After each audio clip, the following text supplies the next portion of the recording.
பிணங்களை வச்சு அரசியல் செஞ்சு அதிகாரத்தை கைப்பற்றினது யாரு? அது யார் அப்படிங்கிற கேள்விக்கான பதில் இப்போ முழு நாட்டுக்குமே வெளிச்சத்துக்கு வந்திருக்கு.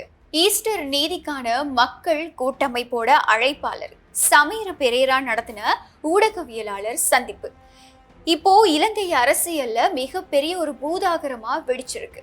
முன்னாள் போலீஸ் மா அதிபர் சி.டி. விக்ரமரத்ன வழங்கின சாட்சியங்கள், ராஜபக்ஷ குடும்பத்துக்கு மேல மறுபடியும் திரும்பி இருக்கக்கூடிய சந்தேக கண்கள், இது எல்லாத்தையுமே வச்சு பார்க்கும்போது ஈஸ்டர் ஞாயிறு பயங்கரவாத தாக்குதல் அப்படிங்கிறது ஒரு பயங்கரவாத செயல் மட்டும் கிடையாது, இது ஒரு அதிகார பசிக்காக செய்யப்பட்ட ஒரு வெறித்தனமான செயல் அப்படிங்கிற பல தகவல்கள் இப்போ வெளிச்சத்துக்கு வர ஆரம்பிச்சிருக்கு.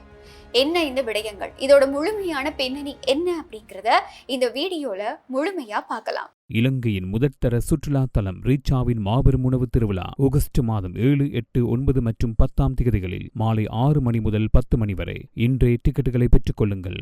மிக முக்கியமா முன்னாள் போலீஸ் மா அதிபர் சி.டி. விக்ரமரத்ன வழங்கின சாட்சியங்கள், அவருடைய சாட்சியங்கள் தான் இந்த சதி திட்டத்தோட மர்ம முடிச்சுக்களை மெதுவா அவிழ்க்க ஆரம்பிச்சிருக்கு அப்படின்னு சொல்லி சமீர பெரேரா அவர் நடத்தின ஊடகவியலாளர் சந்திப்புல ஒரு கருத்தை வெளியிட்டு இருக்காரு. இங்க நாம கவனிக்க வேண்டிய மிக முக்கியமான அரசியல் விமர்சனம் என்ன அப்படின்னு சொன்னா, ராஜபக்ஷ குடும்பமும் சரி, அவங்களை சுத்தி இருக்கக்கூடிய ஒரு கும்பலும் சரி, ஒரு பாதாள உலக குழுவை போல செயல்பட்டு கூலி படையினரை பயன்படுத்தி விசாரணைகளை திசை திருப்ப முயற்சிக்கிறதா பகிரங்கமாவே குற்றம் சுமத்தப்பட்டிருக்கு. ஒரு நாட்டோட முன்னாள் ஆட்சியாளர்கள் மேல பாதாள உலக குழுக்கள் அப்படிங்கிற ஒரு பேர் பயன்படுத்தப்படுறது அப்படிங்கிறது ரொம்பவே ஒரு சாதாரணமான விஷயம் கிடையாது. அது ஒரு பாரதூரமான ஒரு விஷயமா பார்க்கப்படுது. 2019 ஏப்ரல் மாதம் 21 அந்த புனிதமான ஈஸ்டர் நாள்ல நூற்றுக்கணக்கான உயிர்கள்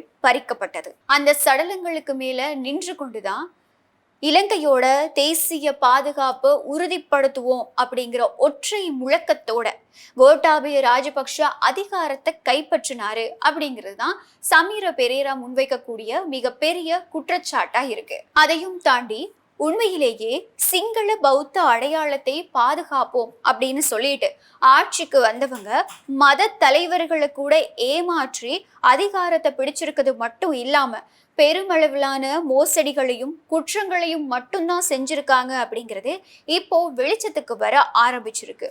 உண்மையான பௌத்தர்கள் இந்த மாதிரி கொடூரமான அரசியலுக்கு ஒரு நாளும் ஆதரவளிக்க மாட்டாங்க அப்படிங்கிற ஒரு கேள்வியையும் சமீர பெரேரா முன் வச்சிருக்காரு.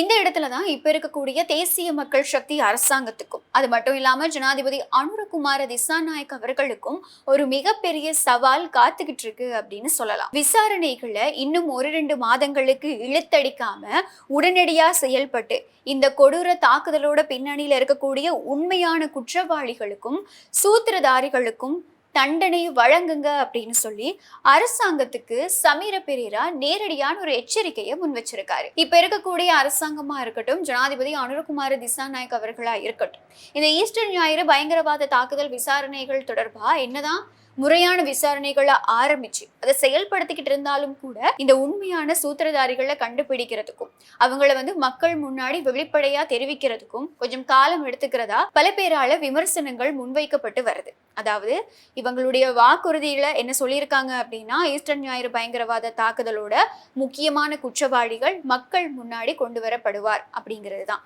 ஆனா இப்போ ஆட்சிக்கு இவ்வளவு நாள் ஆகியும் தொடர்ந்தும் விசாரணைகள் நடந்துகிட்டு இருக்கே தவிர இது யாரு என்ன அப்படிங்கிற பல விடயங்கள் இன்னும் மக்களுக்கு தெரிய வரல. அதுக்கான நடவடிக்கைகள் அரசாங்கம் மும்முரமா செய்யல அப்படிங்கிற பல குற்றச்சாட்டுகள் இப்ப இருக்கக்கூடிய அரசாங்கம் மேலேயா இருக்கட்டும், ஜனாதிபதி மேலேயா இருக்கட்டும் இருந்துகிட்டே தான் இருக்கு. அது ஒரு குற்றச்சாட்டு அப்படிங்கறத தாண்டி ஒரு மிகப்பெரிய விமர்சனமாகவும் பார்க்கப்படுது. இந்த மாதிரியான பின்னணியில தான் சமீர பெரேரா முன்னாள் ஜனாதிபதி கோட்டாபய ராஜபக்ஷ மேல ஒரு பகிரங்கமான குற்றச்சாட்டை முன் வச்சது மட்டும் இல்லாம இந்த ஈஸ்டர் ஞாயிறு பயங்கரவாத தாக்குதல்கள் தொடர்பா தீவிரமான விசாரணையை நடத்துங்க அப்படின்னு சொல்லி அரசாங்கம் ஒரு எச்சரிக்கையை விடுத்திருக்காரு. மக்கள் ஒரு ஆட்சி மாற்றம் வேணும் அப்படின்னு சொல்லி தேசிய மக்கள் சக்தி அரசாங்கத்தை ஆட்சிக்கு கொண்டு வந்ததுக்கான முக்கியமான காரணமே நீதி ஒழுங்கா பாரபட்சம் இல்லாம நிலைநாட்டப்படணும் அப்படிங்கிற ஒரே காரணத்துக்காக மட்டும்தான். ஆனா காலம் காலமா நடக்கிற மாதிரி விசாரணை அப்படிங்கிற பெயர்ல தொடர்ந்தும் இந்த காலத்தை கடத்தாம இந்த அரசியல் சதித்திட்டத்துக்கு உடனடியா ஒரு முற்றுப்புள்ளி வச்சு பாதிக்கப்பட்ட மக்களுக்கு நீதியை நிலைநாட்டணும் அப்படிங்கறதுதான் இப்போ வரைக்கும் மக்களோட ஒரே ஒரு எதிர்பார்ப்பாவும் இருக்கு.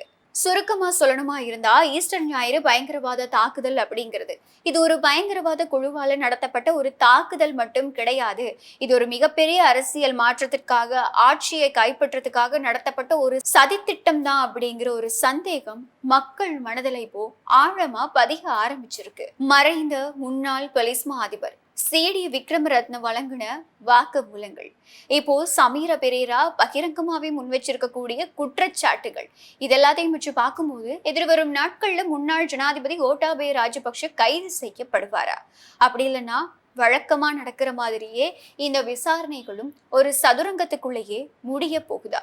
தேசிய பாதுகாப்பு அப்படிங்கிற பெயர்ல நடந்த இந்த அரசியல் சதி திட்டம் பற்றியும், அதையும் தாண்டி முன்னாள் ஜனாதிபதி கோட்டாபய ராஜபக்ஷவை கைது செஞ்சே ஆகணும் அப்படின்னு அரசாங்கத்துக்கு வழங்கப்படக்கூடிய இந்த அழுத்தம் பற்றியும் நீங்க என்ன நினைக்கிறீங்க அப்படிங்கிறத உங்களுடைய கருத்துக்களை கமெண்ட்ல சொல்ல மறக்காதீங்க. மறுபடியும் இன்னொரு வீடியோல சந்திக்கலாம்.